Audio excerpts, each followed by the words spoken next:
Tariff का example ले लेते हैं। टैरिफ में क्या होता है कि अगर कोई कंट्री, इंडिया ले मान लीजिए, इंडिया यूके से शर्ट इंपोर्ट कर रही है, तो शर्ट का प्राइस 30 रुपीज है।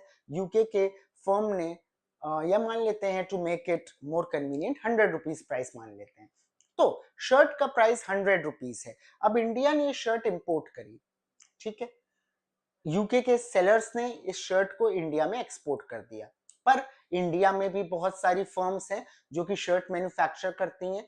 अब अगर इंडिया इस इंपोर्टेड गुड को अपने यहाँ सेल आउट होने देगा तो हमारी डोमेस्टिक इंडस्ट्री को हार्म पहुंचेगा, उनकी सेल्स कम होएगी। तो इसके लिए इंडिया क्या करेगा, मान लेते हैं 30% का टैरिफ लगा देता है इस इंपोर्टेड शर्ट पे। तो अब शर्ट की कॉस्ट 100 प्लस 30% दैट इज 130 हो गई। शर्ट एक्सपेंसिव हो गई यूके से जो इंपोर्ट हुई थी। वहीं कंटेम्प्रेरी इंडियन शर्ट 110 115 की अवेलेबल है इंडिया में।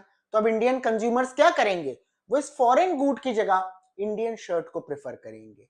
तो इससे क्या होगा, इंपोर्ट कम होगा। तो ये सब ट्रेड बैरियर्स इसी वजह से लगाए जाते हैं इंडिजिनस इंडस्ट्री को प्रोटेक्ट करने के लिए। फाइन।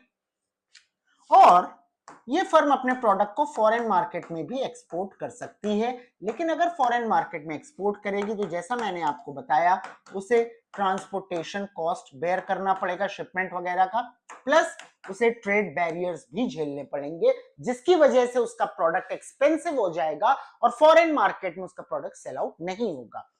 इस प्रॉब्लम को मीट आउट करने के लिए फर्म्स क्या करती हैं, वो अपने गुड्स को मार्केट प्राइस से कम प्राइस में सेल कर देती हैं अब्रॉड, यानी फॉरेन कंट्रीज में वो अपने प्रोडक्ट को सस्ते प्राइस में बेचती हैं in comparison to domestic country. अपने खुद की कंट्री में तो प्राइस फिर भी हायर होगा, फॉर एग्जांपल 200 रखा है प्राइस अपनी डोमेस्टिक कंट्री में और फॉरेन कंट्रीज में वो 150 160 का सेल आउट कर दिया।